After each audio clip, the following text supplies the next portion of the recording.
In this video, we're having a close look at reading and unpacking what it means to have high-level reading skills. The first and most important thing to take away is the fact that reading develops over our lifetime. It is not a skill where you either can or you can't. There are lots of levels of reading that we need to be exposed to and build our skills in over our lives. It requires different skills for different purposes, and written information gets increasingly complex and nuanced. This is a model of reading that we commonly see in education. It talks about the difference between code breaking, meaning making, text use, and text analysis.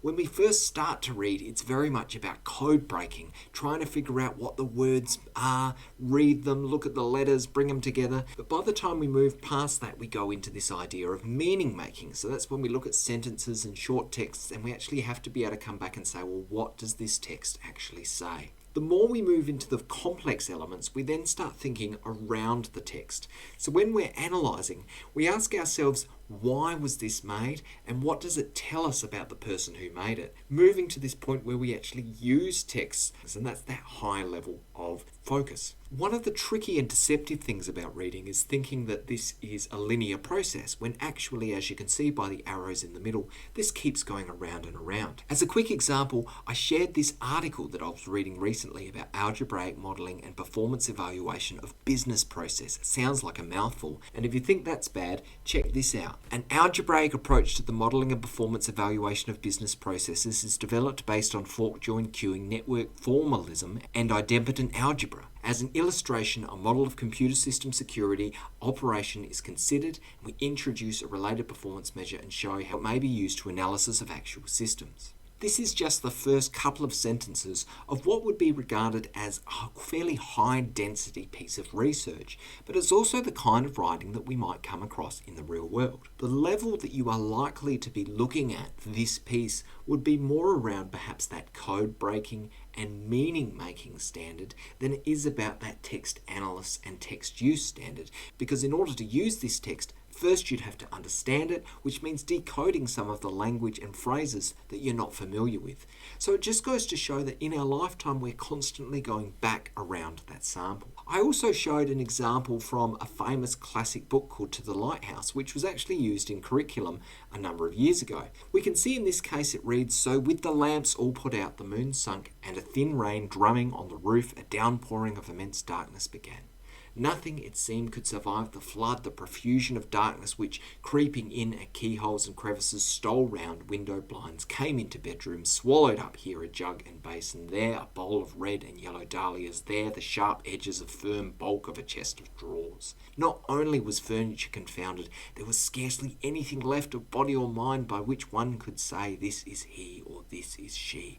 Sometimes a hand was raised as if to clutch something or ward off something, or somebody groaned or somebody laughed aloud as if sharing a joke with nothingness." Now, if you pause the video and look at that really closely, it's actually a very complex piece of writing. It's got very long, complex sentences with lots of intermingling clauses. So it's not the kind of thing that you can read with one glance.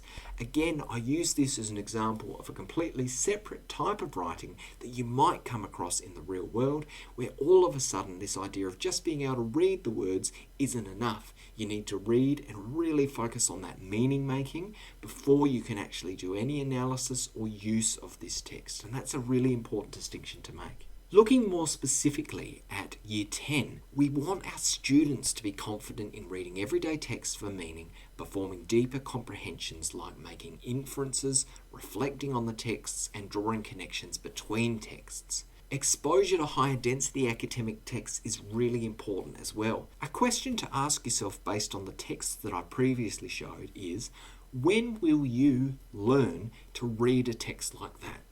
Now, when I talk to students, a lot of people say, oh, I'll just be able to read that when I'm an adult. You know, maybe I'm a CEO of a company, maybe I'm a business manager, maybe I'm a lawyer. Of course I'll be able to just read that, it'll make sense. But the challenge I pose is, when will that skill develop? Because it's not instantaneous. We actually need to build towards it, which is why exposing ourselves to higher density academic texts is really important. When we look at levels of reading, we often test it based on compounding skills, retrieving directly stated information, interpreting explicit information, interpreting implied information, and reflecting on texts. I'm not going to talk about all of these specifically, but what you need to know is that the first level, retrieving stated information, is basically about being able to tell me what something is about after you've read it. So if I asked you a specific question like, where did the dog go? You should be able to say, the dog went to the city. That's an example of retrieving directly stated information. As we get higher in the skill set, implied information describes stuff that is not on the page. So that would be something that isn't written but is present, but we have to really think and make connections in order to bring that out. So that just shows some of the differences in the levels of reading and the skills that we need to build.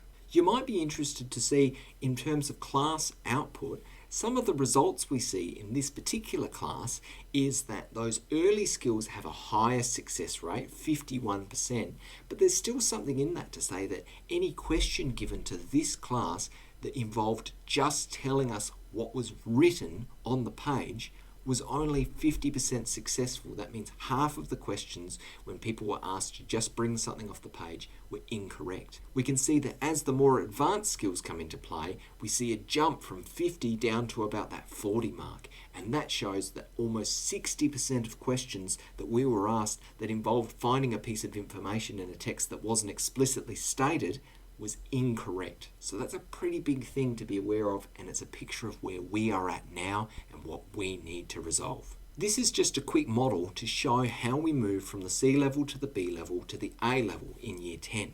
What we can see is at the C level, I'd be expecting you to be able to identify specific parts of a text and be able to retrieve that key information. That's an example where if I got you to read something and I asked you some questions about it that are explicitly in the text, I would expect you to be able to find the answer within the text and tell that to me. That's something you've likely been doing all through school, and it's an expectation that at a base minimum, year 10 should be able to do that.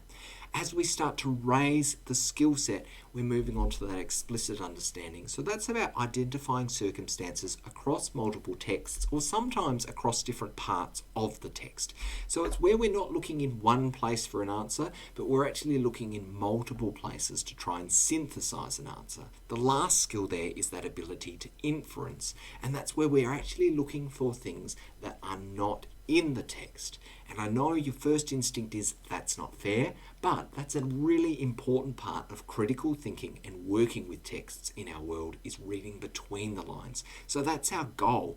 Everyone has the ability to be able to inference information or to infer information from texts. In regards to assessing reading skills in our context, this table gives a really clear idea of what we're looking for. So at a C level, you're recounting information from within the text. So if the text said, John went to bed at 8:30, and then I said, well, when did John go to bed? You should be able to say 8:30. You're not considering the influence of any other text. It's purely what's on the page and that's what you're looking at. That's called paraphrasing, which is essentially giving us the same information in a different and usually slightly reduced setting. At a B level, we're looking to make connections between the circumstances across texts. If I use that idea of John, your text might say, John went to bed at 8:30. But you might have another document that relates to John that explains that he goes to bed at 8:30 on Tuesdays and Thursdays, and he goes to bed at 10:30 on every other day. So if I asked her the question, when does John go to bed? All of a sudden you'd be saying, well, it depends on what day it is. Now, what you're doing in that case is you are making connections between the circumstances that you've read in one text and the circumstances you've made in another text. And you're sort of showing that you understand that those two things are connected. That being said, at the B level, you're not necessarily inferring. What you're doing is you're synthesizing and bringing information together, but you're not adding anything that wasn't there in the text or that couldn't be found in the texts. At the A level, we're moving across and beyond the text. So what you're saying in that case is not only do you understand that John went to bed at 8:30 and John goes to bed at 8:30 at certain times, but you're suggesting something in regards to that. So if we were looking at this context of whether or not John was awake, then you would start to bring in some of your logical reasoning.